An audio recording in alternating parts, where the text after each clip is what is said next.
بادشاہ نے غلام سے پوچھا، تم نوکری چھوڑ کر کیوں جا رہے ہو؟ غلام بولا، 5 اسباب ہیں۔ پہلا سبب یہ ہے، آپ بیٹھے رہتے ہیں، میں آپ کے سامنے کھڑا رہتا ہوں، جبکہ جس کی میں بندگی کرتا ہوں وہ اپنی نماز میں بھی بیٹھنے کا حکم دیتا ہے۔ دوسرا سبب یہ ہے، آپ جب کھانا کھاتے ہیں میں آپ کی کرسی کے پیچھے ہاتھ باندھے کھڑا آپ کو کھاتے ہوئے دیکھتا رہتا ہوں، جبکہ میرا رب مجھے کھلاتا ہے، خود کھانے پینے سے پاک ہے۔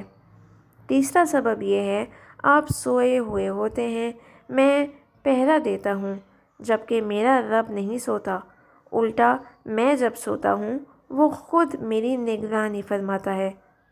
چوتھا سبب یہ ہے، میں ڈرتا رہتا ہوں، آپ مر گئے، آپ کے دشمن مجھے آپ کا غلام سمجھ کر تکلیف دیں گے، جبکہ میرا رب ہمیشہ قائم رہے گا، اس کی موجودگی میں مجھے کوئی تکلیف نہیں پہنچا سکتا۔ پانچواں اور آخری سبب یہ ہے کہ مجھے ہمیشہ ڈر رہتا ہے، مجھ سے معمولی سی غلطی ہو گئی، آپ نے معاف نہیں کرنا، جبکہ میں روزانہ 100 بار غلطیاں یا گناہ کروں، میرا رب توبہ کرنے سے معاف فرما دیتا ہے۔